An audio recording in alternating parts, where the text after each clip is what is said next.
ഞാനങ്ങയുടെ ചിറകിൻ കീഴിൽ ശരണം പ്രാപിക്കുന്നു. ഗണമേ ദൈവമേ എന്നോട് കൃപ തോന്നണമേ.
ഭയം, നമ്മളിലുള്ള ഭയം എങ്ങനെ അകറ്റും?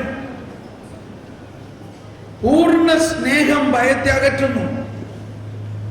പൂർണ്ണ സ്നേഹം എന്നത് ശത്രുക്കളെ സ്നേഹിക്കുന്ന സ്നേഹമാണ്. പൂർണ്ണ സ്നേഹം എന്നത് ദൈവത്തിന്റെ തന്നെ സ്നേഹമാണ്. മനുഷ്യന്റെ സ്നേഹത്തിന് നമ്മൾ ആഗ്രഹിക്കുകയും മനുഷ്യന്റെ സ്നേഹത്തിൽ ആശ്രയിക്കുകയും ചെയ്യുമ്പോൾ നമ്മളിൽ ഒരു ചുക്ക് നടക്കാൻ പോണില്ല, ഒരു വ്യത്യാസം ഉണ്ടാകാൻ പോണില്ല. അപ്പൊ കർത്താവ് പറഞ്ഞേക്കണത് നീ പരസ്പരം സ്നേഹിക്കണമെന്നല്ലേ? പരസ്പരം സ്നേഹിക്കണമെന്നാ കർത്താവ് പറഞ്ഞേക്കണത്. അതിന് അടുത്ത് പറഞ്ഞേക്കണത് ഞാൻ നിന്നെ സ്നേഹിച്ച പോലെ സ്നേഹിക്കണം. ദൈവത്തിന്റെ സ്നേഹം കൊണ്ട് നിറഞ്ഞിട്ട് സ്നേഹിക്കണം. അപ്പോൾ നമ്മളിപ്പോ പ്രത്യേകിച്ച് ഈ കാലഘട്ടത്തിൽ നമ്മളുടെ അടുത്തൊക്കെ, എൻ്റെ അടുക്കൽ 2 ഫോണുണ്ട് നടക്കണം. ഇപ്പം മാറ്റി വെച്ചിരിക്കുകയാണ്. മിക്കവാറും എല്ലാവരുടെ അടുത്തും 1ഉം 2ഉം ടെലിഫോണുകളാണ്. അപ്പോൾ നമ്മൾ എന്താ സാധാരണ ചെയ്യുക? എന്തെങ്കിലും ഒരു പ്രശ്നം ഉണ്ടെങ്കിൽ ഉടനെ ഫോൺ വിളിക്കും. നമ്മുടെ അടുത്ത സ്നേഹിതർക്ക് ഫോൺ വിളിക്കും. പക്ഷേ ദൈവത്തിന് ഫോൺ വിളിക്കില്ല. ദൈവത്തിന് മറന്നു പോകും. അപ്പോൾ നമുക്ക് എന്തെങ്കിലും പ്രശ്നങ്ങളുള്ളപ്പോൾ അതാദ്യം ഒന്ന് ദൈവത്തിനോടൊന്ന് പറയാൻ അങ്ങനെ ഒരു തീരുമാനം ഇന്നെടുക്കണം. നമ്മളെ ആരെങ്കിലും വളരെയധികം പീഡിപ്പിച്ചാൽ ഈശോ പറഞ്ഞു, എന്റെ ശിഷ്യനാകാൻ ആഗ്രഹിക്കുന്നവൻ എന്ത് ചെയ്യണം? തന്നെ തന്നെ തിരസ്കരിച്ചുകൊണ്ട് സ്വന്തം കുരിശുമെടുത്ത് എൻ്റെ പിന്നാലെ വരിക. നമുക്ക് കുരിശ് ഇഷ്ടം പോലെ കിട്ടണ്ടില്ലേ? പക്ഷെ പ്രശ്നം ഇതാണ്, ആരെങ്കിലും ഒരു കുരിശ് തന്നാൽ നമ്മൾ ആ കുരിശ് തന്നവന്റെ പുറകെ പോകും. അവനെ 2 മനസ്സിലാക്കിച്ചിട്ട് കാര്യമുള്ളൂ. 4 ആളുകളോട് പറയും, കണ്ടോ ഉടനെ പടപടയെന്ന് ഫോണാണ്, കണ്ടോ അവരെന്നെ അങ്ങനെ, അവരെന്നെ ഇങ്ങനെ ചെയ്തു, കണ്ടോ അവരിങ്ങനെ ചെയ്തു. ഒരു സമാധാനം പറയണം. നിങ്ങൾ ചോദിക്കും, ഇങ്ങനെയാണ് എന്നോട് പെരുമാറേണ്ടത്. നീ ഒന്ന് ആശ്വസിക്കുക, ഞാൻ അങ്ങനെയൊന്നും പറഞ്ഞപ്പോൾ ഇപ്പൊ തന്നെ സമാധാനം ഉണ്ടാക്കണം ഈ കാര്യത്തിൽ. അല്ല ഞാൻ വൈകുന്നേരം ആവട്ടെ, അതൊന്നും പറഞ്ഞാൽ പറ്റില്ലെന്നേ. ഇപ്പൊ നമ്മൾ എന്ത് ചെയ്തു? നിന്റെ സ്വന്തം കുരിശും എടുത്തുകൊണ്ട് എൻ്റെ പിന്നാലെ വരാൻ പറഞ്ഞ ഇതിന് പകരം നമ്മളിപ്പോ കുരിശ് തന്ന ആളുടെ പുറകെ പോകണം, കുറെ ആളുകളുടെയൊക്കെ പുറകെ പോകണം. വല്ല പ്രയോജനം ഉണ്ടായോ? ആ മുറിവ് തന്ന ആൾക്ക് മുറിവ് മാറ്റാൻ പറ്റുമോ? നമ്മൾ മുറിവേറ്റിരിക്കുന്നു. വലിയ ആന്തരിക മുറിവും ബാഹ്യമായ മുറിവും എല്ലാം ഏറ്റാലും ഈ മുറിവ് തന്ന ആൾക്ക് നമ്മളെ സൗഖ്യപ്പെടുത്താൻ പറ്റില്ല. മറിച്ച് വേറൊരാളുണ്ട്, നമ്മുടെ മുറിവുകൾക്ക് വേണ്ടി മുറിവേറ്റ ഒരാൾ. അവന്റെ മുറിവുകളാൽ നിങ്ങളുടെ മുറിവുകൾ സൗഖ്യപ്പെടുമെന്ന പ്രവചനം തന്നിട്ടുള്ളതാണ്. മതി, ആ മുറിവേറ്റ ആളുടെ അടുത്തേക്ക് പോകണം. അപ്പൊ ഇതൊക്കെയാണ് നമുക്കുണ്ടാകേണ്ട അറിവ്. അവർ എന്നെ അറിയുന്നില്ല. ഞാൻ വന്നിരിക്കുന്നത് അവരെ ആശ്വസിപ്പിക്കാനാണ്. ഞാൻ വന്നിരിക്കുന്നത് അവരുടെ മുറിവുകൾ ഏറ്റെടുക്കാനാണ്. അപ്പൊ ഈ ആന്തരിക സൗഖ്യം എന്ന് പറയുന്നത് അടിസ്ഥാനപരമായ ഒരു രഹസ്യമാണ്. എല്ലാ ആന്തരിക മുറിവുകളും ഒരു വിധത്തിലല്ലെങ്കിൽ മറ്റൊരു വിധത്തിൽ പാപ സാഹചര്യങ്ങളിലൂടെ സംഭവിക്കുന്നതാണ്. പ്രത്യേകിച്ച് പരസ്നേഹത്തിന് വിരുദ്ധമായ പാപങ്ങളിലൂടെ, തിരസ്കരണത്തിലൂടെ, വേദനിപ്പിക്കുന്ന വാക്കുകളിലൂടെ ആ മുറിവുകളെ കർത്താവ് ഈശോ മിശിഹായുടെ മുറിവുകളോട് ചേർക്കുമ്പോഴാണ് സൗഖ്യമുണ്ടാകുന്നത്. ഈശോ പറഞ്ഞിട്ടുണ്ട്, ഞാൻ മുന്തിരിച്ചെടിയും നിങ്ങളെല്ലാവരും എൻ്റെ ശാഖകളുമാണ്. ഒരുപാട് കേട്ടിട്ടുള്ളതാണ് നമ്മൾ ഈ വചനം.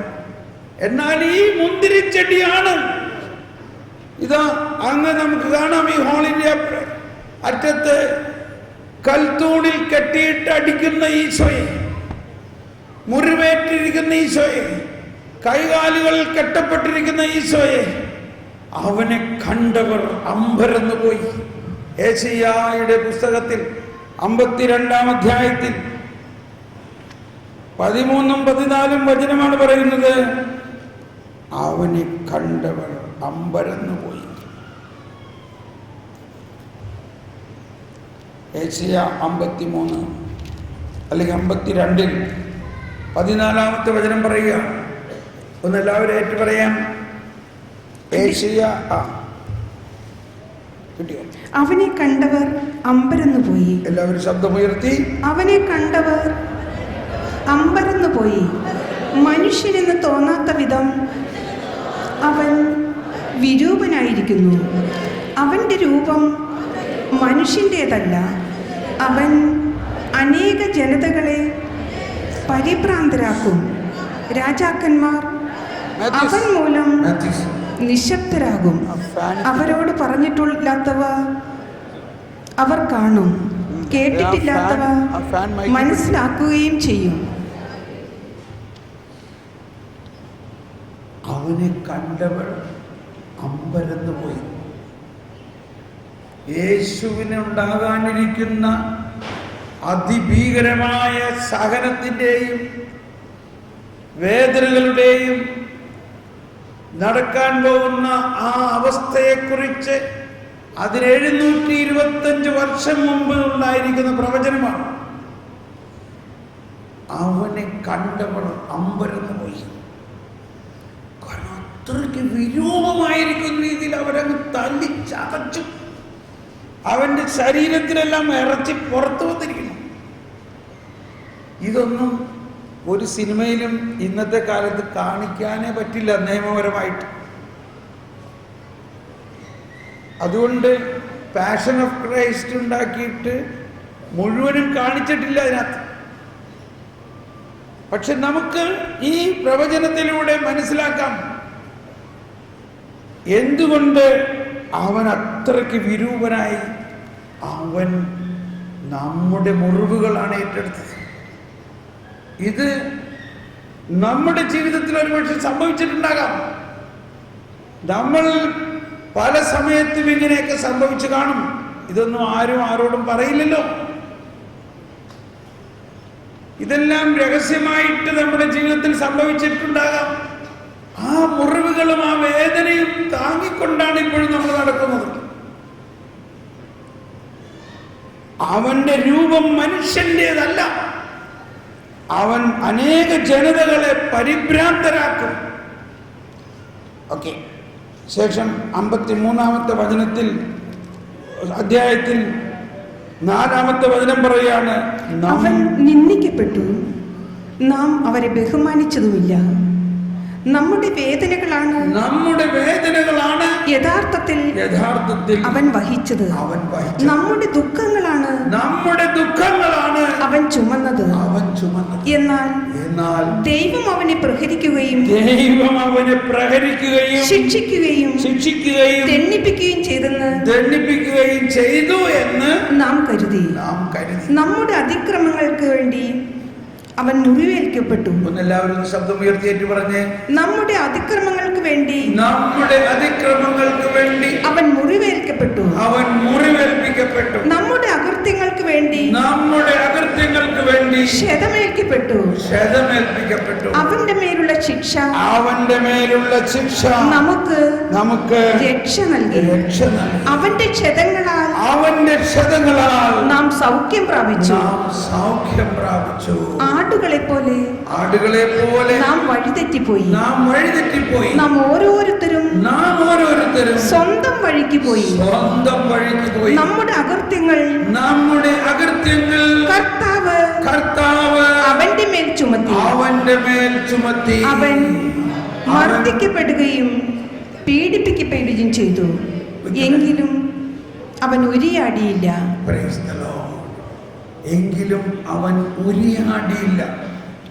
ഇവിടെ എല്ലാം നമ്മൾക്ക് ആന്തരിക സൗഖ്യം നൽകുന്ന കാര്യമാണിതെല്ലാം. യേശു കാലിത്തൊഴുത്തിൽ ജനിച്ചു. ആ കാലിത്തൊഴുത്തിൽ ജനിച്ച യേശു എന്തിനു വേണ്ടിയാണ് ജനിച്ചത്? നമ്മുടെ വേദനകളും നമ്മുടെ പാപങ്ങളും ഏറ്റെടുത്തുകൊണ്ട് നമ്മളെ സ്വതന്ത്രരാക്കുന്നതിന് വേണ്ടിയാണ്. പെട്ടെന്ന് എൻ്റെ ഹിന്ദിയിലൊരു ഗാനം എൻ്റെ മനസ്സിൽ വരികയാണ്. അത് ഇപ്രകാരമാണ്: കാലിത്തൊഴുത്തിൽ പിറന്ന യേശു കുരിശിലാണ് വിശ്രമിച്ചതെന്ന്.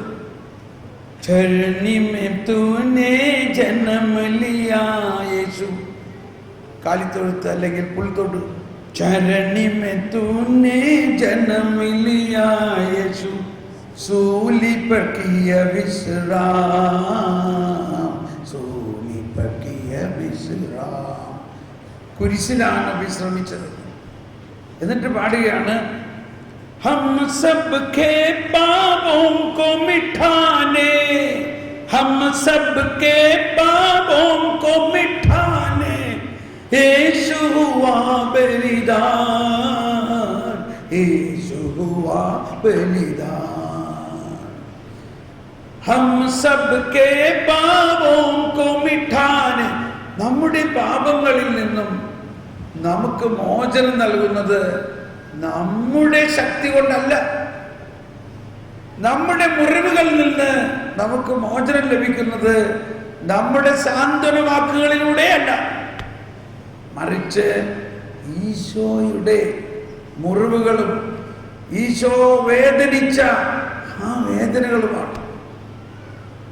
ഇതാണ് വിശ്വാസത്തിന്റെ അർത്ഥം.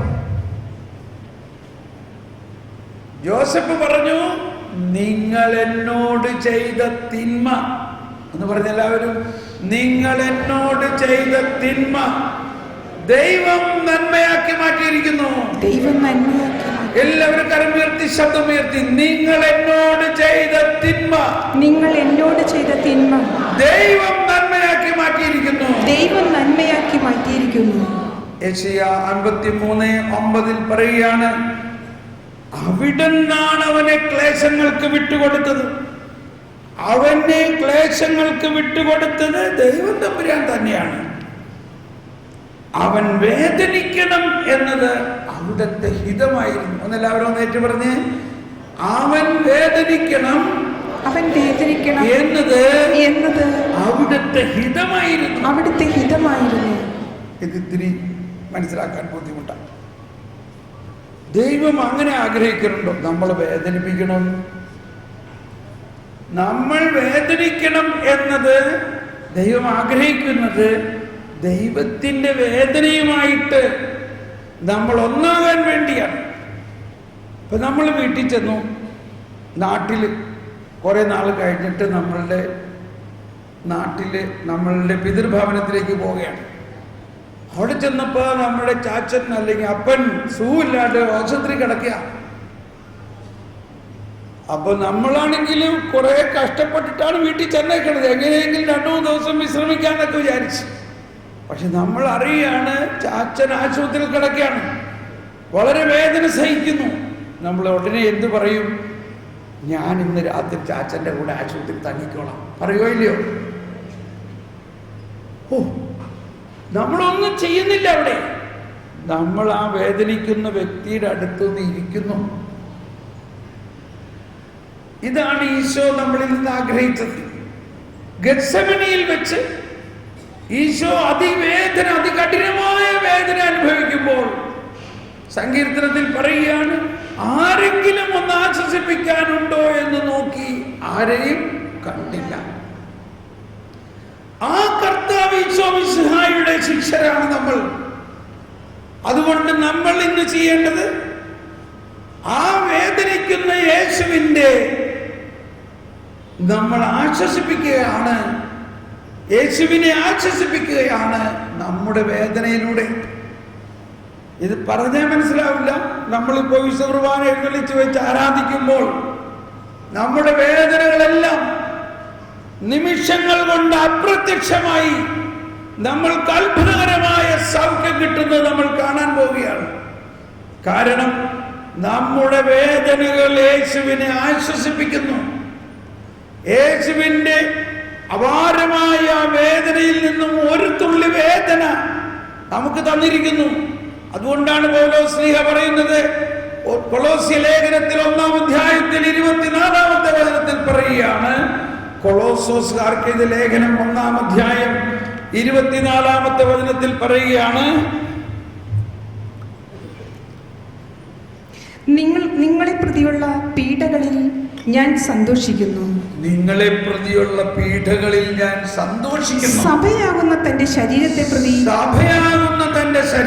പ്രതി ക്രിസ്തുവിന് സഹിക്കേണ്ടി വന്ന പീഡകളുടെ കുറവ് എന്റെ ശരീരത്തിൽ ഞാൻ നികത്തുന്നു. Praise the Lord.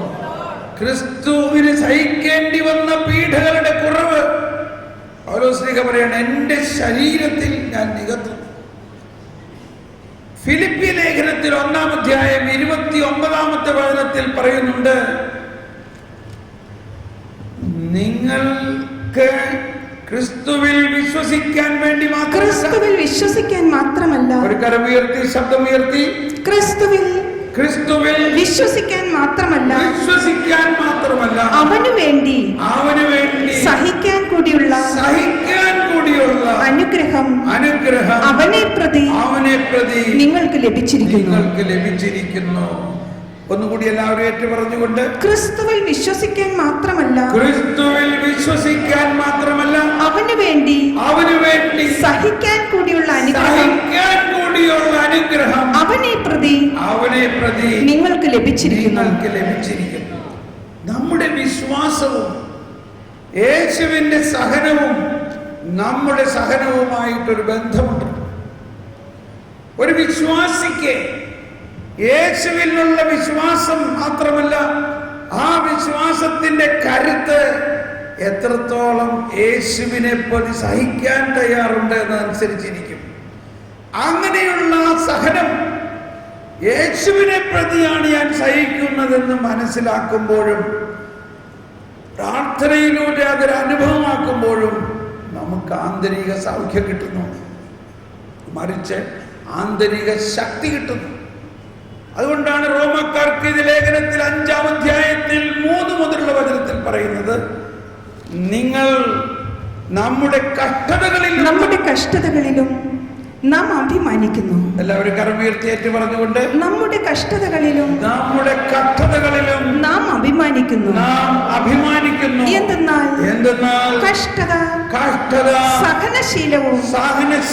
സഹനശീലം ആത്മധൈര്യവും പ്രത്യാശയും ഉളവാക്കുന്നു എന്ന് നാം അറിയുന്നു. പ്രത്യാശ നമ്മെ നിരാശരാക്കുന്നില്ല. കാരണം നമുക്ക് നൽകപ്പെട്ടിരിക്കുന്ന പരിശുദ്ധാത്മാവിലൂടെ ദൈവത്തിന്റെ സ്നേഹം നമ്മുടെ ഹൃദയങ്ങളിലേക്ക് ചൊരിയപ്പെട്ടിരിക്കുന്നു. Praise the Lord. കണ്ടോ, യഥാർത്ഥ സ്നേഹം ഭയത്തെ അകറ്റും, ഇല്ലേ? അപ്പോ ക്രിസ്തുവിന്റെ സ്നേഹം നമ്മുടെ ഹൃദയത്തിലേക്ക് നമുക്ക് നൽകപ്പെട്ടിരിക്കുന്ന പരിശുദ്ധാത്മാവിലൂടെ ചൊരിയപ്പെടുന്നു. ആ സ്നേഹം നമ്മൾ നിരാശരാക്കുന്നില്ല. ആ സ്നേഹം നമുക്ക്, എല്ലാവരും കരമുയർത്തി, എന്ത് തരുന്നു? ആത്മധൈര്യം തരുന്നു. എങ്ങനെയാണ് ആത്മധൈര്യത്തിന്റെ പ്രത്യേകത? കഷ്ടതകളിൽ നിന്നുണ്ടാകുന്ന ഒരു സഹനശീലം. അതാണ് പറയുന്നത്, എന്റെ കഷ്ടതകളെ പ്രതി ഞാൻ സ്തുതിക്കുന്നു, കഷ്ടതകളെ പ്രതി മഹത്വപ്പെടുത്തുന്നു. കാരണം ഈ കഷ്ടതകൾ ക്രിസ്തുവിൽ വിശ്വസിക്കുന്നതിലൂടെയും ക്രിസ്തുവിനെ പ്രതിയുമാണ്. അതൊരു സഹനശീലമായിട്ട് മാറണം. ആ സഹനശീലം, കഷ്ടതകൾ സഹനശീലവും, സഹനശീലം ആത്മധൈര്യവും. ആ സഹനശീലത്തിലൂടെ ഉണ്ടാകുന്ന ആത്മധൈര്യമാണ് നമുക്കുണ്ടാകുന്ന ക്രിസ്തീയ വീര്യം. ക്രിസ്തീയ വീര്യം എന്ന് പറയുന്നത്, ആ വീര്യം നമ്മളിൽ ഉണ്ടെങ്കിൽ ഒരു മുറിവുണ്ടായാലും നമുക്കൊരു പ്രശ്നമല്ല. മാതാവ് കുരിശിന്റെ ചുവട്ടിൽ നിൽക്കുമ്പോഴുള്ള ആത്മധൈര്യത്തെ നോക്കുക. മാതാവ് അവരാരോടും എതിര് പറയുന്നില്ല, അവരാരുടെയും പ്രശ്നങ്ങൾ മാതാവിനൊരു മുറിവാകുന്നില്ല. അതെല്ലാം സ്നേഹത്തോടെ സ്വീകരിക്കാനുള്ള ശക്തി, കഷ്ടത സഹനശീലവും, സഹനശീലം ആത്മധൈര്യവും നൽകുന്നു. ആത്മധൈര്യം നമ്മെ നിരാശരാക്കുന്നില്ല. നിരാശ എന്തുകൊണ്ടുണ്ടാകുന്നു? ക്രിസ്തുവിൽ വിശ്വസിക്കുന്ന ഒരുവന് എങ്ങനെ നിരാശപ്പെടാൻ പറ്റും? അത് വിശ്വാസത്തിന്റെ കുറവ് കൊണ്ടും ക്രിസ്തുവിന് വേണ്ടി സഹിക്കാത്തത് കൊണ്ടുമാണ്. കഷ്ടത സഹനശീലം. ഈ അപ്പസ്തോലന്മാരെല്ലാവരും ക്രിസ്തുവിന് വേണ്ടി സന്തോഷത്തോടെ സഹിക്കാൻ തയ്യാറായവരാണ്. പത്തായിയെ അവർ തലകീഴായി നിർത്തിക്കൊണ്ട് മരത്തിന് ചുറ്റും കെട്ടി മരങ്ങൾ കൊണ്ട് തീ കൊടുത്തു. മർക്കോസിനെ അലക്സാണ്ട്രിയയിലെ തെരുവിൽ കുതിരവാലിൽ കെട്ടിയിട്ടുകൊണ്ട് ആ തെരുവുകളിൽ മുഴുവനും 2 ദിവസം ഓടിച്ചു. കുതിരയെ, മർക്കോസിന്റെ ശരീരം രക്തം മുഴുവനും വാർന്ന് അലക്സാണ്ട്രിയയിലെ തെരുവുകളിൽ മുഴുവൻ രക്തം ഒഴുകി, കഷ്ണം കഷ്ണമായിട്ട് ശരീരം മാറി. അങ്ങനെയാണ് മരിച്ചത്. അങ്ങനെ ഓരോ അപ്പസ്തോലന്മാരും ക്രിസ്തുവിന് വേണ്ടി സഹിക്കാൻ സന്തോഷത്തോടെ തയ്യാറായത് അവർക്ക് ആത്മധൈര്യം ഉണ്ടായതുകൊണ്ടാണ്. അങ്ങനെ എല്ലാ ദിവസവും ഇന്ന് എനിക്ക് യേശുവിനെ ആശ്വസിപ്പിക്കാൻ എന്ത് സഹനമാണ്. Take up your own cross. നിന്റെ സ്വന്തം കുരിശ് എടുത്തിന്റെ പിന്നാലെ വരിക എന്നാ പറയുന്നത്. അങ്ങനെയാണ് നമ്മൾക്ക് ഭയം അകലുന്നത്. അവർക്കൊരു ഭയവും ഉണ്ടായിരുന്നില്ല. നത്താലിയേലിന്റെ തൊലി ഉരിഞ്ഞു മാറ്റുമ്പോൾ, ഉരിഞ്ഞ് തൊലി മാറ്റിയിട്ട് അവർ തിളച്ച എണ്ണയിൽ മുക്കുമ്പോൾ ഒരു ഭയവും അവർക്കുണ്ടായിരുന്നില്ലെന്നാ പറയണത്. വളരെ സന്തോഷമായിരുന്നു എന്നാ പറയണേ. അന്ത്രയോസിനെ കുരിശ് എക്സ് ആകൃതിയിലുള്ള ഒരു കുരിശിൽ തറച്ച് കൊല്ലുമ്പോൾ 2 ദിവസം മരിക്കാതെ തൂങ്ങിക്കിടന്നപ്പോൾ ഒരു ഭയവും കൂടാതെ വചനം പ്രഘോഷിക്കുകയാണ് ചെയ്തത്. സ്നേഹമുള്ളവരെ, യഥാർത്ഥ സ്നേഹം ഭയത്തെ അകറ്റുന്നു. നമ്മളിപ്പോൾ ഈ വിശുദ്ധ കുർബാന എഴുന്നള്ളിച്ചു വെച്ചുള്ള ആരാധനയിൽ നമ്മളുടെ ജീവിതത്തിൽ ഉണ്ടായിട്ടുള്ള നിരവധിയായ മുറിവുകളെ യേശുവിന്റെ മുറിവുകളിലേക്ക് ഒട്ടിച്ചേർത്തുകൊണ്ട് യേശുവിന് വേണ്ടി, യേശുവിനെ പ്രതിയും അതെല്ലാം ദൈവകരങ്ങളിൽ നിന്ന് സ്വീകരിച്ചുകൊണ്ട് നമ്മൾ എഴുന്നേറ്റ് നിൽക്കാം. നമ്മൾ ഈ ആരാധനയ്ക്ക് തയ്യാറാകാം. നമ്മൾ ഇനിയുള്ള 40 നിമിഷം 45 നിമിഷം നമ്മൾ ഈ വിശുദ്ധ കുർബാന എഴുന്നള്ളിച്ച് വെച്ച് ആരാധിക്കും. 4:45 കൃത്യം നിർത്തും. അതുകൊണ്ട് ആരും ധൃതി പിടിച്ചോടരുത്, പോകരുത്. ഇതാ ഇന്നത്തെ ശുശ്രൂഷകളുടെ ഏറ്റവും വലിയ അവസാന നിമിഷത്തിലേക്ക്, രോഗശാന്തിയിലേക്കും ആന്തരിക ശാന്തിയിലേക്കും ആന്തരിക ശക്തിയിലേക്കും നമ്മൾ വരാൻ പോവുകയാണ്. നമുക്ക് എഴുന്നേറ്റ് നിന്നുകൊണ്ട് എഴുന്നള്ളുന്നു രാജാവ് എഴുന്നള്ളൂ എന്ന് ഗാനം ആലപിക്കുന്ന സമയത്ത് നമ്മൾ ഇവിടെ ഇതാ ആ കർത്താവ് ഈശോ മിശിഹ നമ്മുടെ മുമ്പിലേക്ക് വരുന്നതോടൊപ്പം തന്നെ നമ്മുടെ ഹൃദയത്തിൽ വസിക്കുന്ന കർത്താവ് നമ്മളുടെ ഹൃദയത്തിൽ ജ്വലിച്ചുകൊണ്ട് നമ്മളുടെ ഓരോ മുറിവുകളിലേക്കും എഴുന്നള്ളട്ടെ, നമ്മുടെ വേദനകളിലേക്ക് എഴുന്നള്ളട്ടെ, നമ്മളുടെ നിരാശകളിലേക്ക് എഴുന്നള്ളട്ടെ. ഇന്ന് നമ്മൾ ഇവിടെ നിന്ന് പോകുമ്പോൾ നിരാശയോടെ അല്ല പോകുന്നത്, ആത്മധൈര്യത്തോടെയാണ് നമ്മൾ പോകുന്നത്. ഇതിലും വലിയ സഹനങ്ങളും കഷ്ടതകളെയും സ്വാഗതം ചെയ്തുകൊണ്ട് ക്രിസ്തുവിനെ പ്രതി എന്തും നേടാനും എന്തും ഗ്രഹിക്കാനും എന്തും സഹിക്കാനും തയ്യാറായിക്കൊണ്ട് കഴിഞ്ഞ കാലങ്ങളിൽ ഉണ്ടായിട്ടുള്ള എല്ലാ സഹനങ്ങളെയും സ്വീകരിച്ചുകൊണ്ട് നമുക്ക് പാടാം.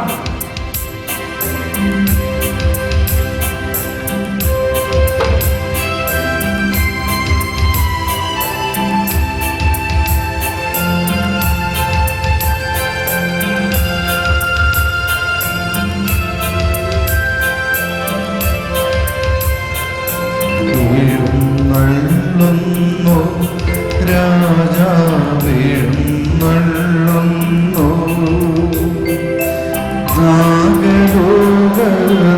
നാഗലോകനാഥനീശോ എഴുന്നള്ളുന്നു, മാനവർക്കു വരം തൂകി എഴുന്നള്ളുന്നു.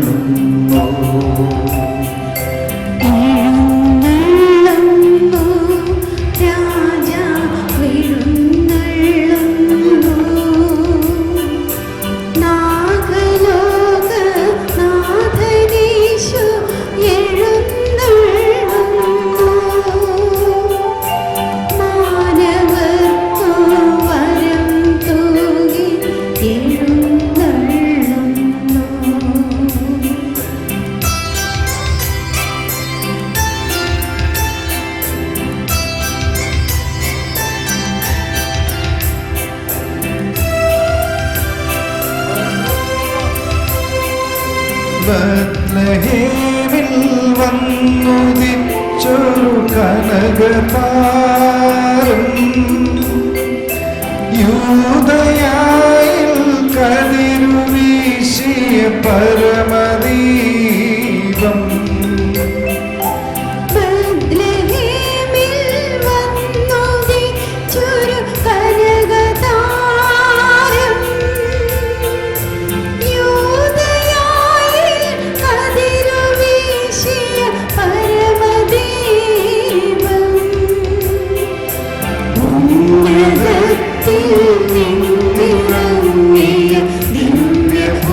ദിവ്യഭോജ്യം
ഈശോ എഴുന്നള്ളുന്നു.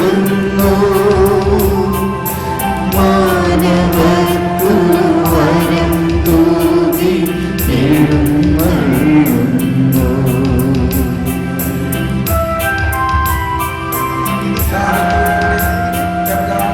വലിയ പ്രതീക്ഷയോടെ, വലിയ ആഗ്രഹത്തോടെ ഈശോ നമ്മുടെ ഹൃദയത്തിലുണ്ട്.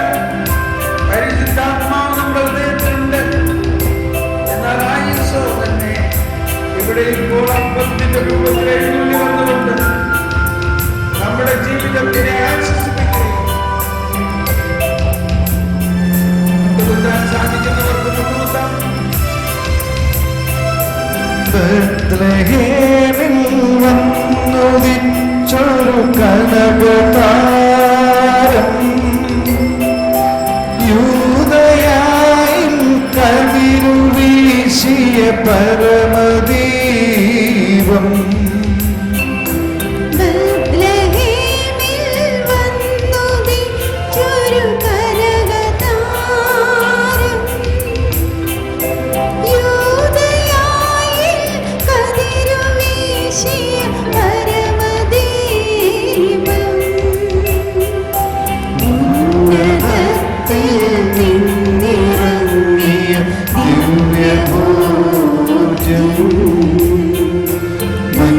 മന്നിടത്തിനു ജീവനേകിയ സ്വർഗഭോജ്യം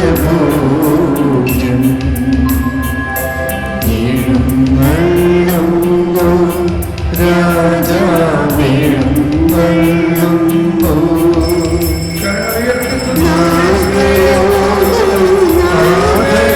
ഈശോ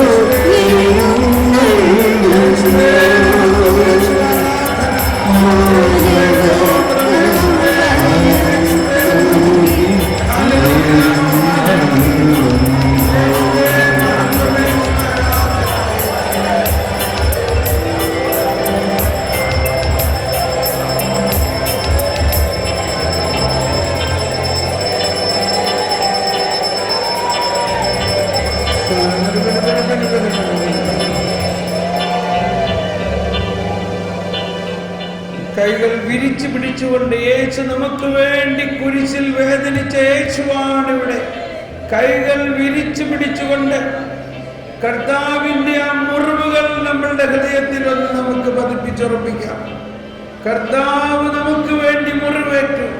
നമ്മുടെ മുറിവുകളിൽ നിന്നും സൗഖ്യം ലഭിക്കുന്നതിന് വേണ്ടി അവിടുത്തെ മുറിവുകൾ നമുക്ക് സൗഖ്യം നൽകുന്നു. ആ മുറിവുകളെ മനസ്സിൽ കണ്ടുകൊണ്ട് നമ്മുടെ വേദനകൾ യേശുവിന്റെ വേദനയോട് വെച്ച് ചേർത്തുകൊണ്ട്, യേശുവിന്റെ വേദനയോട് വെച്ച് ചേർത്തുകൊണ്ട്, അത് മറ്റത് വേണ്ട, ഈ യേശുവിന്റെ പിന്നാലെ പാടിയമ്മ.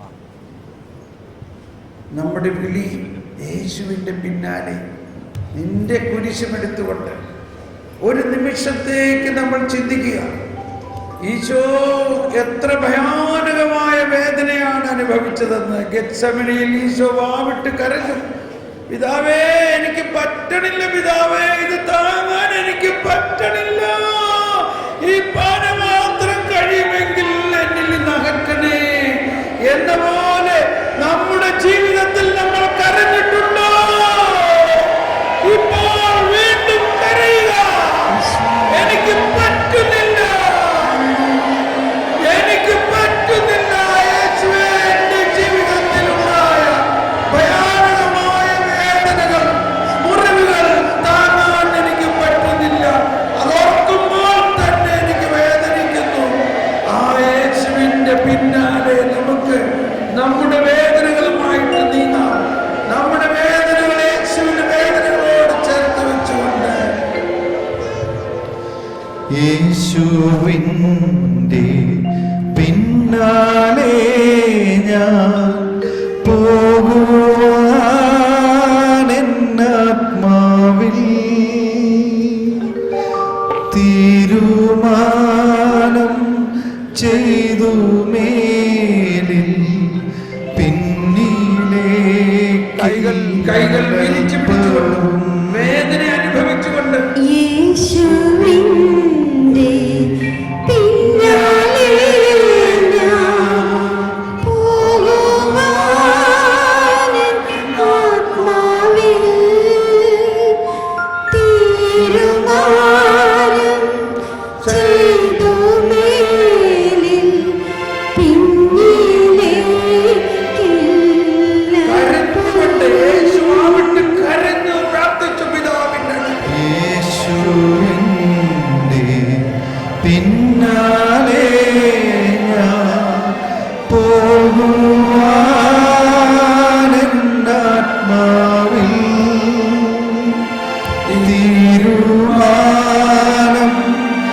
ചെയ്തു മേലിൽ പിന്നിലേ